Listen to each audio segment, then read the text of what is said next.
Olá, tudo bem? No vídeo de hoje nós vamos falar sobre cartografia. Acompanhe agora um breve resumo sobre uma das ciências mais impactantes da geografia. Para essa aula, nossos objetivos aqui são identificar as formas de representar a superfície terrestre, nós vamos demonstrar a importância da linguagem cartográfica para o estudo e compreensão do espaço geográfico de um modo geral, nós vamos identificar e caracterizar também os produtos da ciência cartográfica, tais como seus mapas e seus elementos, e por fim, nós vamos identificar e caracterizar os produtos da ciência cartográfica, tais como as projeções cartográficas e os tipos de mapa.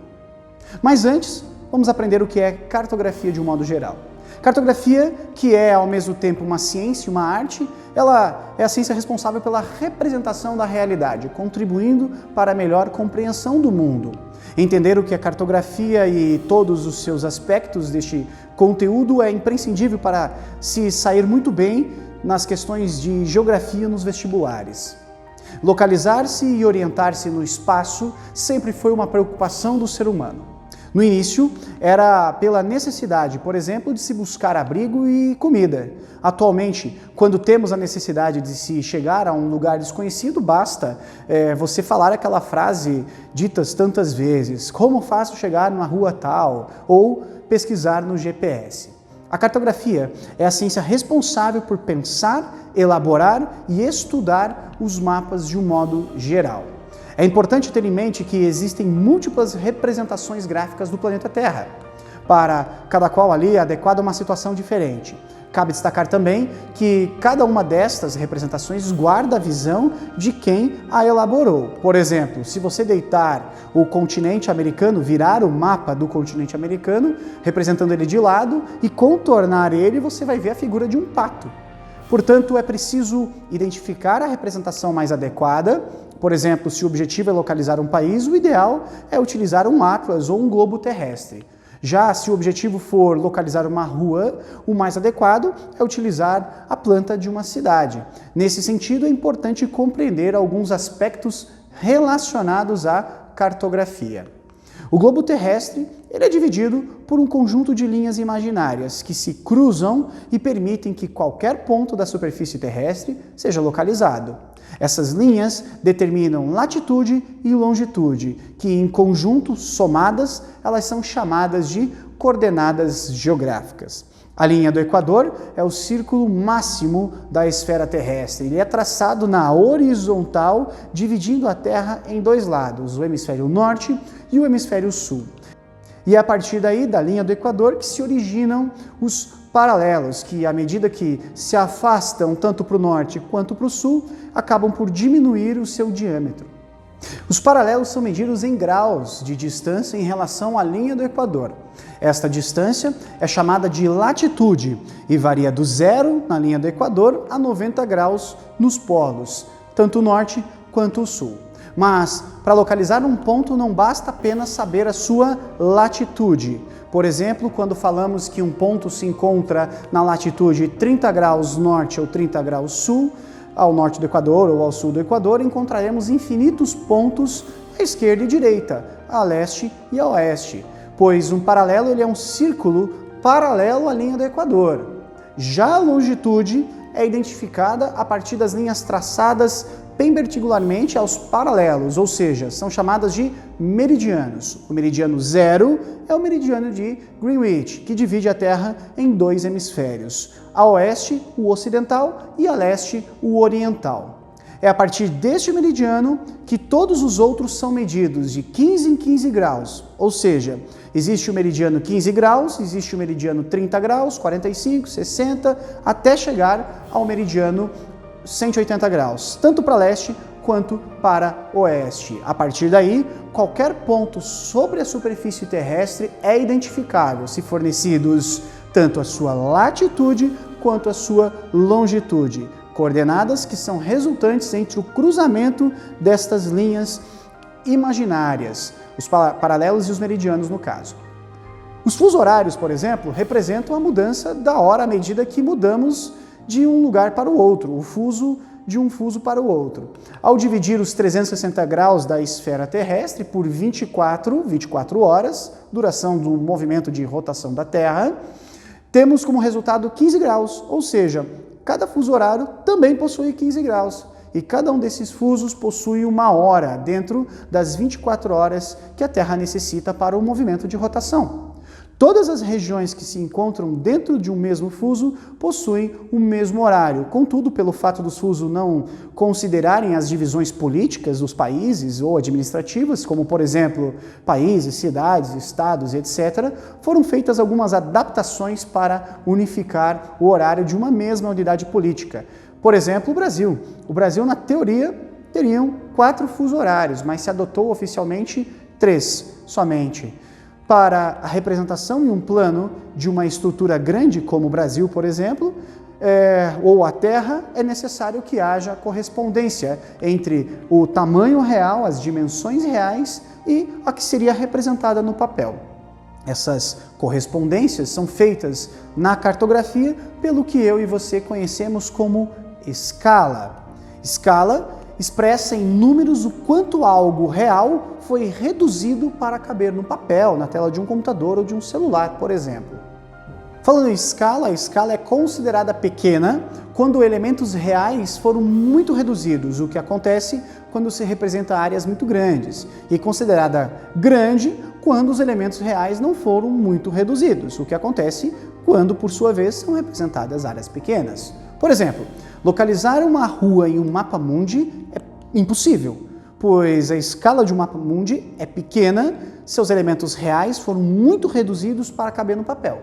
Tão reduzidos que nem aparecem no mapa. Um rio, uma rua, qualquer outra coisa pequena dessa forma. Portanto, para localizar a tal rua, seria necessário se utilizar um mapa de escala grande. Outro elemento é a projeção cartográfica. A projeção cartográfica ela é resultante de um conjunto de operações que permitem que a superfície esférica, planeta, por exemplo, a Terra, seja representada em um plano. Contudo, para que isso seja possível, ocorrem algumas distorções, tanto nas áreas, nas formas ou nas distâncias da superfície, sendo necessário escolher a projeção mais adequada a cada tipo de situação. Dessa forma, as projeções se dividem segundo a relação entre o real, por exemplo, a Terra, e o plano, em 3 partes. A primeira, conformidade. Nela, os ângulos são mantidos idênticos, tanto na esfera quanto no plano, e as áreas são deformadas. O segundo são equivalentes. Nela, as áreas se apresentam idênticas e os ângulos são deformados. E, por fim, as equidistantes, ou com um nome super difícil, chamadas de afiláticas. Nela, tanto as áreas quanto os ângulos se representam deformadas. E, segundo a superfície, por exemplo, de contato, as projeções podem se dividir também em 3 partes. A primeira é a projeção cilíndrica. Nesta projeção, a Terra parece ser envolvida por um cilindro de papel em que são projetados os paralelos, além dos meridianos, é claro. Depois de projetadas estas linhas imaginárias, o cilindro é aberto ao longo de um meridiano e a Terra parece aberta de um cone, saída de um cone. Entre as projeções cilíndricas mais conhecidas, a projeção de Mercator, muito utilizada nos dias atuais e onde há uma preocupação em se manter as formas dos continentes, tendo as suas áreas alteradas e sendo, portanto, uma projeção conformal. Outra projeção cilíndrica famosa, a de Peters, que ao contrário da anteriormente citada, ela sacrifica as formas em benefício da conservação da proporção das áreas. E ela acaba sendo um tipo de projeção equivalente. Os meridianos e os paralelos também são linhas retas. E uma última projeção cilíndrica famosa é a de Robinson. Essa é a mais utilizada atualmente para representar o mapa mundi. Ela altera tanto as formas quanto as áreas dos continentes. Entretanto, nem as áreas e nem as formas são tão distorcidas quanto nas 2 projeções citadas anteriormente, ficando uma espécie de meio termo. Nela, os paralelos são retos, mas os meridianos são curvados, como se acompanhassem a esfera terrestre. O segundo tipo de projeção, além da cilíndrica, é a cônica. A superfície da Terra é representada sobre um plano em forma de cone, em que os paralelos formam círculos concêntricos, ou seja, um dentro do outro, sendo menor representado pelo polo, norte ou sul, tanto faz. E o maior lado representando então a linha do Equador ou paralelo zero. Nessa projeção, à medida que se afasta do paralelo de contato com o cone, mais as distorções aumentam. A próxima projeção é a chamada azimutal, também conhecida como projeção plana. Nessa projeção, a superfície terrestre ela é representada em um plano que tangencia um dos polos. Os paralelos formam círculos concêntricos e os meridianos formam ângulos retos, partindo do polo. As deformações nessa projeção aumentam conforme se afasta do polo. Mas além de tudo isso, você já ouviu falar também em cartografia temática? Pois é, a cartografia temática busca trazer para os mapas dados qualitativos, referente à qualidade, e quantitativos, obviamente, quantidade, adquiridos pela geografia e outras ciências que a auxiliam, expressando-os de uma forma gráfica, ou seja, ela se preocupa em apresentar os dados com precisão gráfica que cabe à cartografia básica, facilitando a tomada de algumas decisões ao auxiliar na compreensão dos temas, seja sociais, naturais e etc., que acabam por compor o espaço geográfico. Para representar estes dados, a cartografia temática faz uso de pontos, linhas, áreas, símbolos, cores, que permitem visualizar melhor um fenômeno, um determinado fenômeno. A representação da distribuição de recursos minerais, por exemplo, energéticos no Brasil, ou a distribuição da população no território brasileiro, são alguns dos temas que são muito apresentados pela cartografia temática. Então, toda vez que você abrir o seu livro e encontrar um mapa colorido mostrando algum item econômico, social, saiba que ele se trata de um mapa temático. Para que tudo na cartografia se torne realidade, existem algumas tecnologias aplicadas à cartografia. Cabe destacar o papel dessas novas tecnologias aplicadas à cartografia, como, por exemplo, os satélites e o famoso GPS. Esses instrumentos possibilitam que a coleta e o processamento de informações sobre o espaço geográfico sejam mais rápidas de serem obtidas, e em alguns casos com um custo muito menor. Vamos ver alguns destes novos elementos, algumas dessas novas técnicas. O primeiro é o sensoramento remoto. O que ele faz? Nada mais é do que a obtenção de imagens a partir de scanners de satélites, radares ou equipamentos fotográficos, ou seja, é a captação e registro de imagens a longa distância. Podem ser obtidas ali imagens de florestas, cidades, nuvens e outros elementos que compõem o nosso espaço. O segundo é o sistema de posicionamento global, ou, no inglês, a sigla GPS. Desenvolvido na época da Guerra Fria, o GPS meio que aponta com precisão a localização de um objeto ou pessoa. Entre as suas utilizações encontra-se o direcionamento em ruas, rodovias, quando, obviamente, o GPS está instalado ou habilitado no seu aparelho celular. E vamos falar também sobre os diferentes tipos de mapa confeccionados na atualidade e muitos deles utilizando estas ferramentas agora citadas. Como nós falamos anteriormente, os mapas são instrumentos de comunicação, né? Eles servem para representar graficamente uma dada área, um espaço terrestre. E os mapas e cartogramas não objetivam representar todas as informações daquele local ou representadas ali na superfície, mas apenas aquilo que o autor deseja demonstrar. E utilizando dessas tecnologias, nós conseguimos dividir os mapas em vários tipos e também classificações. Elas variam de acordo com o tema tratado, por exemplo. Por esse motivo, nós vamos dar o nome de mapas temáticos. Vamos ver quais são os tipos de mapas existentes. O primeiro é o mapa físico. São mapas que representam a superfície da Terra, como as formas de relevo, a hipsometria, ou as altitudes, da Terra dividida por cores, a hidrografia, o clima e vários outros tipos de representação físicas. O segundo tipo de mapa são os chamados mapas econômicos. São mapas que representam a produção do espaço econômico, isto é, a atividade econômica de uma determinada área, bem como a sua distribuição de dados, estatísticas e etc. Por exemplo, receita financeira dos estados brasileiros ou o índice da população economicamente ativa de uma região. Enfim, aqui se encaixa o que eu falei agora há pouco, chamados de mapas temáticos. Mapas demográficos são considerados aí um terceiro tipo de mapa. Eles tratam da representação espacial da população, índices populacionais, analfabetismo, taxas de imigração, nascimento e etc. O quarto tipo de mapa são conhecidos como os mapas políticos, são os mais famosos, os mais comuns. Eles representam simplesmente as fronteiras, as divisas entre países, cidades e estados que estão consolidados ali politicamente. É o que você mais vê e mais conhece por mapa na atualidade.